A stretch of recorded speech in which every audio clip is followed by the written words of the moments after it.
Energi fosil yang masih menjadi primadona atau menjadi penopang sumber energi dunia, yaitu minyak dan batu bara.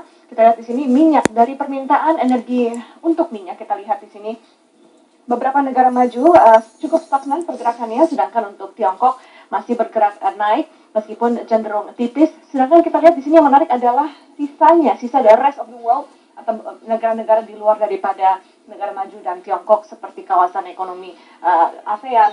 Ini sangat berkembang, kita lihat bahkan melampaui permintaan energi untuk minyak dari negara-negara OECD di akhir tahun 2014 ini, dan terus mengalami peningkatan. Memang kalau dari segi produksi sendiri, saat ini produksi minyak dianggap masih mencukupi kebutuhan dunia, di mana pada saat ini ada booming di produksi shale gas di Amerika Serikat, yang menyebabkan juga harga minyak mengalami tren penurunan, bahkan mencapai 25% anjloknya di level $76 untuk jenis WTI dan sekitar $79,76 per barel untuk minyak jenis Brent per hari ini. Tapi diperkirakan bahwa hal ini hanya merupakan jangka pendek, di mana di tahun 2040 mendatang prediksi suplai minyak akan terus naik sampai dengan 104 juta barel per hari.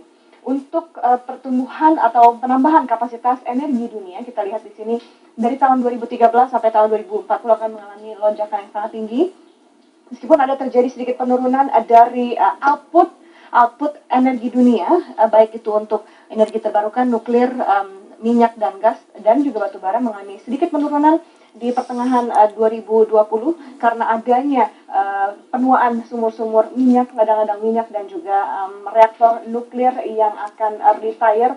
Tapi di tahun 2040 ada kebangkitan dari energi baru terbarukan, termasuk juga energi sumber daya listrik yang tergenerate dari sumber air dan juga angin.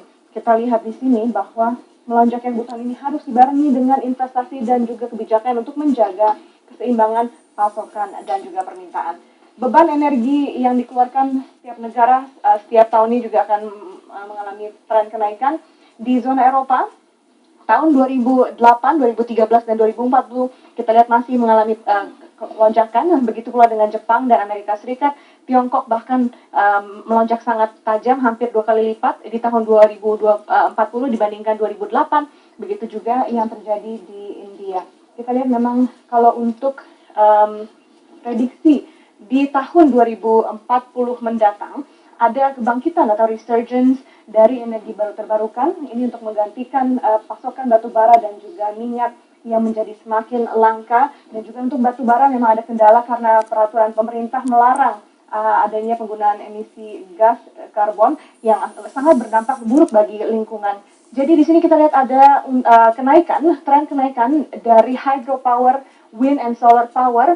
Di sini kita lihat trennya selalu mengalami kenaikan positif, dan juga yang menarik di sini adalah subsidi yang dikeluarkan untuk investasi di sumber energi yang wind dan solar atau surya. Ini memang pada awal kita lihat untuk investasi awal sangat tinggi, tapi kalau kita lihat nanti di tahun 2040 mendatang, subsidi pemerintah akan turun untuk sumber energi wind and solar power, sementara efisiensi energinya akan terus meningkat.